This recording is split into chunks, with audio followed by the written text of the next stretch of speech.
दोस्तों दूसरे वनडे मुकाबले में आखिरी ओवर में टीम इंडिया को जीत के लिए चाहिए थे पूरे 17 रन और फिर वो हुआ जिसने हर भारतीय फैन का दिल जीत लिया। कमाल कर दिखाया रविंद्र जडेजा और केएल राहुल ने और रोमांच से भरे इस मुकाबले में टीम इंडिया ने धमाकेदार जीत दर्ज की। नमस्कार दोस्तों, स्वागत है आपका हमारे चैनल में एक बार फिर से।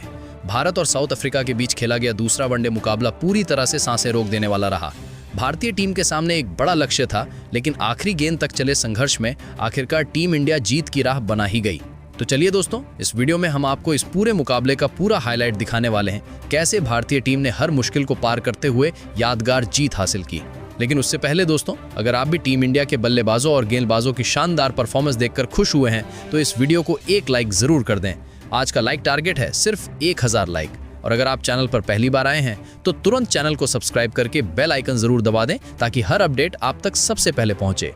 तो दोस्तों चलिए शुरू करते हैं इस रोमांचक मुकाबले की पूरी कहानी बिल्कुल शुरुआत से। सबसे पहले बात करते हैं टॉस की। तो दोस्तों आज के मुकाबले में साउथ अफ्रीका के नियमित कप्तान उपलब्ध नहीं थे और टॉस के लिए एडन मार्करम आए, लेकिन किस्मत आज केएल राहुल के साथ थी और सिक्का उनके पक्ष में गिरा। राहुल ने बिना किसी हिचकिचाहट के पहले गेंदबाजी करने का फैसला लिया। भारतीय टीम में कोई भी बदलाव नहीं किया गया, जबकि साउथ अफ्रीका की तरफ से रियान रिक्टन ने एडन मार्करम के साथ मिलकर पारी की शुरुआत की। पहले ओवर की दूसरी ही गेंद पर मार्करम ने शानदार चौका जमाया। दूसरे ओवर में हर्षित राणा के खिलाफ रिक्टन ने भी एक बेहतरीन चौके के साथ अपने इरादे साफ कर दिए। दोनों ओपोनेंट शानदार शुरुआत की उम्मीद लिए आए थे और शुरुआती 5 ओवर में टीम का स्कोर 30 रन तक पहुंचा दिया, वो भी बिना कोई विकेट गंवाए। लेकिन दोस्तों छठे ओवर में हर्षित राणा के कमाल कर दिया। रियान रिक्टन के बल्ले का हल्का सा किनारा लगा और गेंद सीधी गई विकेट कीपर केएल राहुल के हाथों में। राहुल ने शानदार कैच पकड़कर टीम इंडिया को पहली सफलता दिला दी। रिक्टन सिर्फ 13 रन बनाकर लौट गए। इसके बाद मार्करम का शानदार खेल जारी रहा। उन्होंने अर्शदीप की गेंद पर कवर ड्राइव के जरिए एक और बेहतरीन चौका जड़ा। नए बल्लेबाज क्विंटन डिकॉक ने भी शुरुआत में किस्मत का साथ पाया और बाहरी किनारे से लगा शॉट विकेट कीपर के पास से निकलकर चौके में बदल गया। 10 ओवर की समाप्ति पर साउथ अफ्रीका का स्कोर था 62/1, लेकिन तभी टीम इंडिया को बड़ी सफलता दिलाई अर्शदीप संघ ने।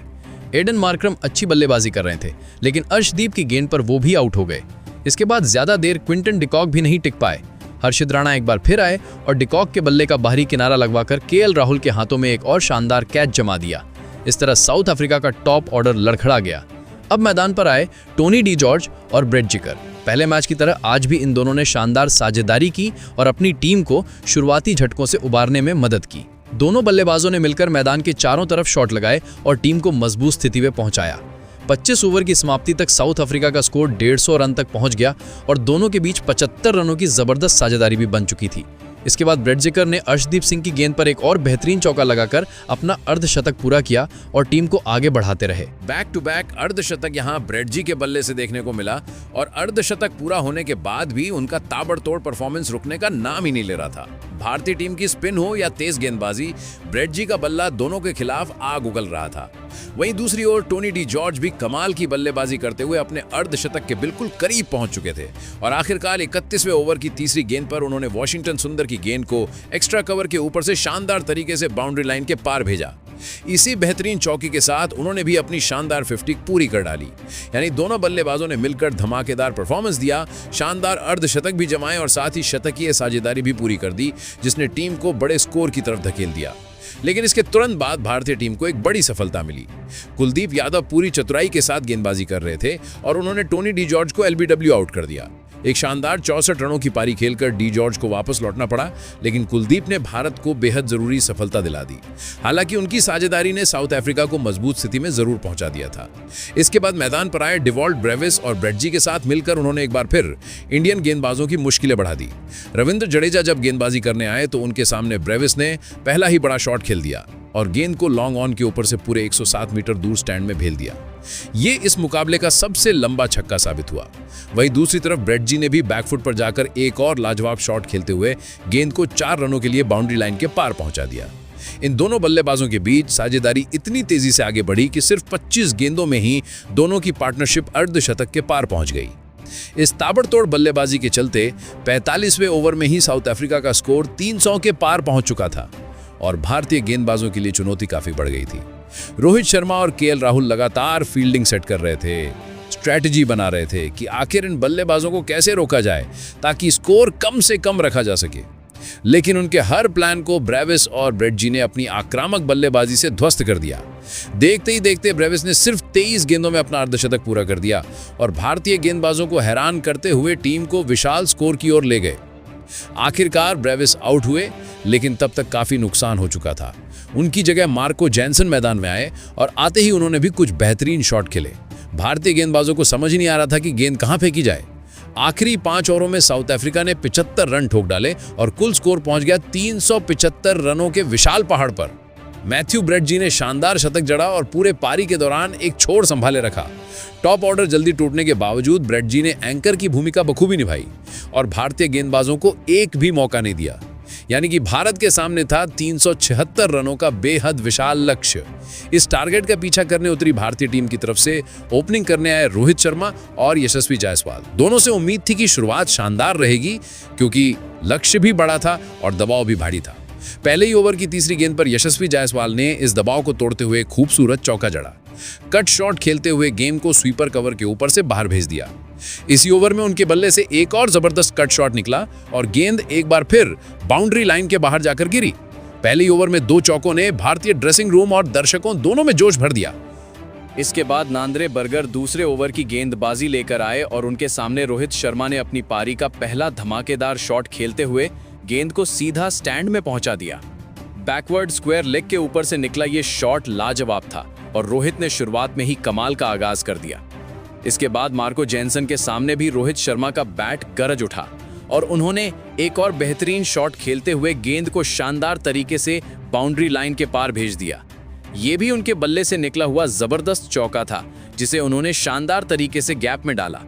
फील्डर चाहे जितना दौड़ लें, गेंद को रोक नहीं पाए और भारत को मिला एक और चौका। इधर यशस्वी जायसवाल भी पीछे नहीं रहे।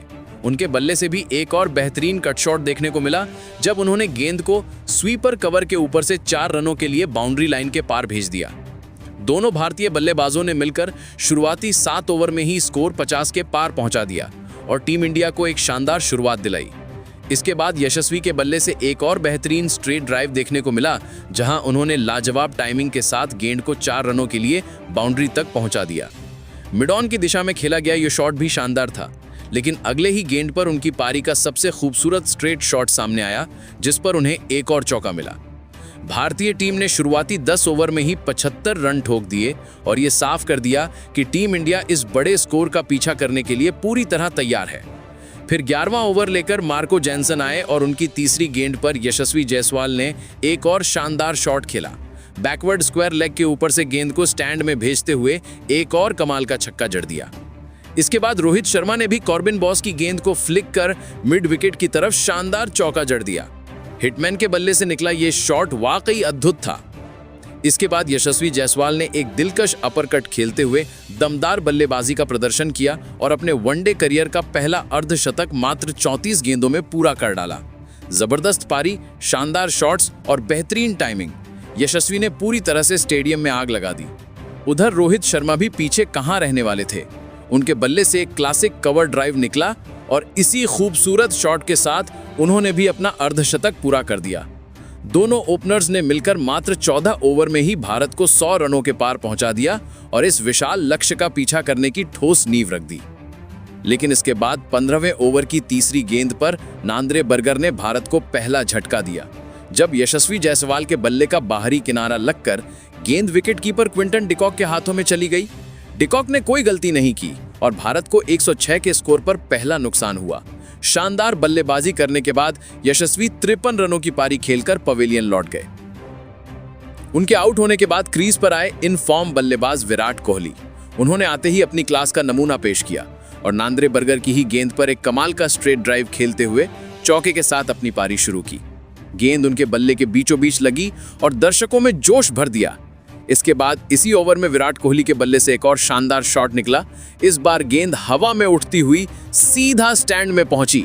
विराट में छक्का जड़ते ही बता दिया कि आज वो कुछ अलग ही मूड में आए हैं। पिछले मैच की फॉर्म उनके आत्मविश्वास को बिल्कुल आसमान पर पहुंचा चुकी थी। इसके बाद कॉर्बिन बॉस गेंदबाजी करने आए तो रोहित शर्मा ने उनके सामने भी एक और बेहतरीन शॉट खेला और गेंद को गैप में डालते हुए बाउंड्री लाइन के पार भेज दिया। भारतीय स्कोर तेजी से आगे बढ़ने लगा। इसके बाद विराट कोहली ने बैट्समैन की गेंद पर एक और दमदार छक्का जड़ दिया, लॉन्ग ऑफ के ऊपर से गेंद को आसानी से स्टैंड में पहुंचाते हुए। उनकी पारी में यह दूसरा शानदार छक्का था। विराट का ये ताबड़तोड़ प्रदर्शन जारी रहा। इसके बाद उन्होंने फिर से कॉर्बिन बॉस की गेंद पर कवर ड्राइव खेला और गेंद को बाउंड्री लाइन के बाहर पहुंचा दिया।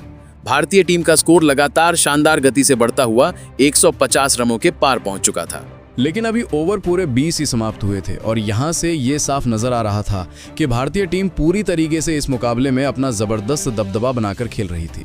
इसके बाद बैट्समैन के सामने एक बार फिर रोहित शर्मा ने अपना क्लासिक अंदाज दिखाया और गेंद को बेहतरीन टाइमिंग के साथ गैप में रखकर शानदार चौका जड़ दिया। ये रोहित के बल्ले से निकला एक और कमाल का शॉट था। दोस्तों, इन दोनों बल्लेबाजों के बीच पार्टनरशिप इतनी तेजी से आगे बढ़ी कि मात्र 23 गेंदों में ही 50 रनों की शानदार साझेदारी पूरी हो गई। इस पूरी साझेदारी में विराट कोहली का अहम और बेहतरीन योगदान देखने को मिला। लेकिन ठीक इसी दौरान जब कॉर्बिन बॉश के सामने विराट कोहली एक आकर्षक अपर कट शॉट खेलने गए, इस बार गेंद उनकी सोच के मुताबिक उड़ नहीं पाई और सीधा फील्डर के हाथों में जाकर समा गई।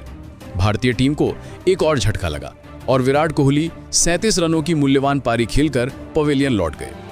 वहीं इसके बाद ऋतुराज गायकवाड़ क्रीज पर उतरे और आते ही अपने अंदाज में खेल दिखाया। भले ही पारी लंबी नहीं रही, लेकिन जैसे ही उन्होंने नांद्रे बर्गर की गेंद को कवर की दिशा में टाइम किया, गेंद सीधी बाउंड्री लाइन के पार जा टकराई और उन्होंने शानदार चौके से अपना खाता खोला। उधर रोहित शर्मा का लाजवाब प्रदर्शन जारी था। उन्होंने मार्को यानसन की गेंद पर एक और बेहतरीन शॉट खेलते हुए स्क्वायर लेग की दिशा में 4 रन जुटाए। ये भी उनके बल्ले से निकला हुआ एक शानदार और क्लासिक चौका था। इसके बाद ऋतुराज गायकवाड़ ने भी एक बेहतरीन कट शॉट लगाया और गेंद को तेजी से बाउंड्री की ओर भेजते हुए एक और शानदार चौका जड़ा। लेकिन तभी जब ऋतुराज 22 रन बनाकर सेट हो रहे थे और भारतीय टीम का स्कोर 200 के पार पहुंच चुका था, नांद्रे बर्गर ने उन्हें एलबीडब्ल्यू आउट कर एक और करारा झटका दिया। अच्छी बल्लेबाजी के बावजूद ऋतुराज को पवेलियन की राह पकड़नी पड़ी। गायकवाड़ के आउट होने के बाद वॉशिंगटन सुंदर क्रीज पर आए, लेकिन उनकी पारी भी ज्यादा देर टिक नहीं पाई।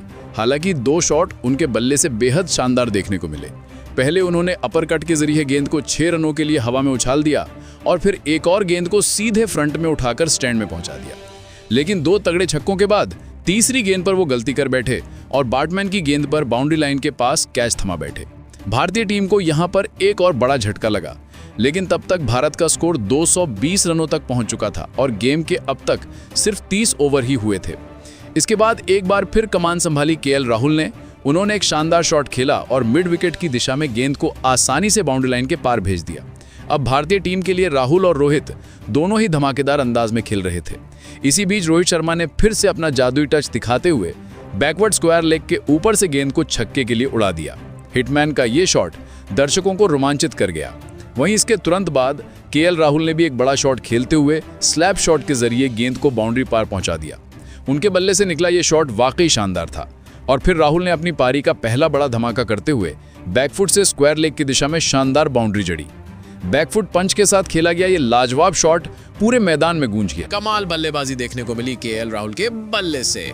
इसके बाद दोस्तों रोहित शर्मा अपने शतक के बिल्कुल करीब थे और उन्होंने सुब्रियन के सामने एक लाजवाब शॉट खेलते हुए गेंद को सीधे मिड विकेट के ऊपर से स्टैंड में पहुंचा दिया। इसी शानदार शॉट के साथ हिटमैन रोहित शर्मा ने मात्र 83 गेंदों पर अपना तूफानी शतक ठोक दिया और टीम इंडिया के लिए ये मुश्किल मुकाबला आसान बनाने में अहम योगदान दिया। वहीं उसके बाद दोस्तों केएल राहुल ने भी नांद्रे बर्गर की गेंद को बैकवर्ड स्क्वायर लेग के ऊपर से स्टैंड में पहुंचाकर अपनी पारी का एक और शानदार शॉट खेला। अद्भुत परफॉर्मेंस यहां पर केएल राहुल के बल्ले से जारी रहा। इसी बीच मार्को यानसन के सामने हिटमैन रोहित शर्मा ने अपना फेवरेट शॉट खेला और गेंद को 6 रनों के लिए बाउंड्री लाइन के पार भेज दिया। उन्होंने फिर से बैकवर्ड स्क्वायर लेग के ऊपर से गेंद को स्टैंड तक पहुंचाया। इसके बाद एक और शॉट खेलने का मौका आया, लेकिन यह कामयाब नहीं हो पाया और रोहित शर्मा सीधे टोनी डी जॉर्ज के हाथों में आउट हो गए। हिटमैन ने दमदार बल्लेबाजी करते हुए 127 रनों का शानदार योगदान टीम इंडिया के लिए दिया और आउट होकर पवेलियन लौटे। उनके आउट होने से पहले भारतीय टीम का स्कोर बेहद ही शानदार गति से बढ़ रहा था। इसी बीच केएल राहुल ने भी अपनी शॉट्स जारी रखी। उन्होंने बैट्समैन की गेंद पर एक और शानदार शॉट खेलकर गेंद को बाउंड्री लाइन के पार पहुंचाया।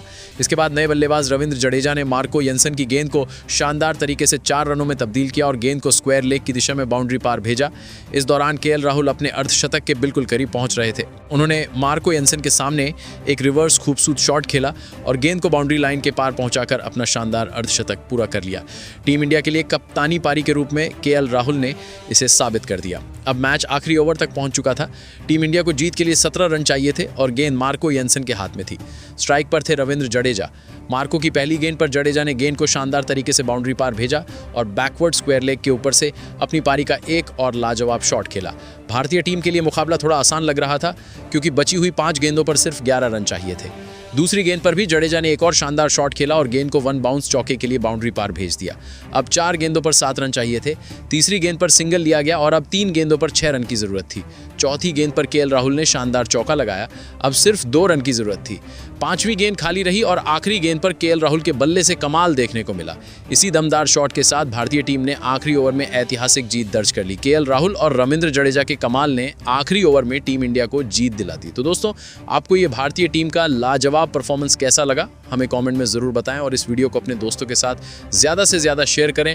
धन्यवाद दोस्तों, वीडियो के अंत तक बने रहने के लिए आप सभी का शुक्रिया। कमाल बल्लेबाजी देखने को मिली केएल राहुल के बल्ले से। इसके बाद दोस्तों रोहित शर्मा अपने शतक के बिल्कुल करीब थे और उन्होंने सुब्रियन के सामने एक लाजवाब शॉट खेलते हुए गेंद को सीधे मिड विकेट के ऊपर से स्टैंड में पहुंचा दिया। इसी शानदार शॉट के साथ हिटमैन रोहित शर्मा ने मात्र 83 गेंदों पर अपना तूफानी शतक ठोक दिया और टीम इंडिया के लिए यह मुश्किल मुकाबला आसान बनाने में अहम योगदान दिया। वहीं इसके बाद दोस्तों केएल राहुल ने भी नांद्रे बर्गर की गेंद को बैकवर्ड स्क्वायर लेग के ऊपर से स्टैंड में पहुंचाकर अपनी पारी का एक और शानदार शॉट खेला। अद्भुत परफॉर्मेंस यहाँ पर केएल राहुल के बल्ले से जारी रहा। इसी बीच मार्को यानसन के सामने हिटमैन रोहित शर्मा ने अपना फेवरेट शॉट खेला और गेंद को 6 रनों के लिए बाउंड्री लाइन के पार भेज दिया। उन्होंने फिर से बैकवर्ड स्क्वायर लेग के ऊपर से गेंद को स्टैंड तक पहुंचाया। इसके बाद एक और शॉट खेलने का मौका आया लेकिन ये कामयाब नहीं हो पाया और रोहित शर्मा सीधे टोनी डी जॉर्ज के हाथों में आउट हो गए। हिटमैन ने दमदार बल्लेबाजी करते हुए 100 रनों का शानदार योगदान टीम इंडिया के लिए दिया और आउट होकर पवेलियन लौटे। उनके आउट होने से पहले भारतीय टीम का स्कोर बेहद ही शानदार गति से बढ़ रहा था। इसी बीच केएल राहुल ने भी अपनी शॉट्स जारी रखी। उन्होंने बैटमैन की गेंद पर एक और शानदार शॉट खेलकर गेंद को बाउंड्री लाइन के पार पहुंचाया। इसके बाद नए बल्लेबाज रविंद्र जडेजा ने मार्को यानसन की गेंद को शानदार तरीके से 4 रनों में तब्दील किया और गेंद को स्क्वायर लेग की दिशा में बाउंड्री पार भेजा। इस दौरान केएल राहुल अपने अर्धशतक के बिल्कुल करीब पहुंच रहे थे। उन्होंने मार्को यानसन के सामने एक रिवर्स हुक शूट शॉट खेला और गेंद को बाउंड्री लाइन के पार पहुंचाकर अपना शानदार अर्धशतक पूरा कर लिया। टीम इंडिया के लिए कप्तानी पारी के रूप में केएल राहुल ने इसे साबित कर दिया। अब मैच आखिरी ओवर तक पहुंच चुका था। टीम इंडिया को जीत के लिए 17 रन चाहिए थे और गेंद मार्को यानसन के हाथ में थी। स्ट्राइक पर थे रविंद्र जडेजा। मार्को की पहली गेंद पर जडेजा ने गेंद को शानदार तरीके से बाउंड्री पार भेजा और बैकवर्ड स्क्वायर लेग के ऊपर से अपनी पारी का एक और लाजवाब शॉट खेला। भारतीय टीम के लिए मुकाबला थोड़ा आसान लग रहा था क्योंकि बची हुई 5 गेंदों पर सिर्फ 11 रन चाहिए थे। दूसरी गेंद पर भी जडेजा ने एक और शानदार शॉट खेला और गेंद को 1 बाउंस चौके के लिए बाउंड्री पार भेज दिया। अब 4 गेंदों पर 7 रन चाहिए थे। तीसरी गेंद पर सिंगल लिया गया और अब 3 गेंदों पर 6 रन की जरूरत थी। चौथी गेंद पर केएल राहुल ने शानदार चौका लगाया, अब सिर्फ 2 रन की जरूरत थी। 5वीं गेंद खाली रही और आखिरी गेंद पर केएल राहुल के बल्ले से कमाल देखने को मिला। इसी दमदार शॉट के साथ भारतीय टीम ने आखिरी गेंद पर ऐतिहासिक जीत दर्ज कर ली। केएल राहुल और रविंद्र जडेजा के कमाल ने आखिरी ओवर में टीम इंडिया को जीत दिला दी। तो दोस्तों, आपको ये भारतीय टीम का लाजवाब परफॉर्मेंस कैसा लगा हमें कमेंट में जरूर बताएं और इस वीडियो को अपने दोस्तों के साथ ज्यादा से ज्यादा शेयर करें। धन्यवाद दोस्तों, वीडियो के अंत तक बने रहने के लिए आप सभी का शुक्रिया।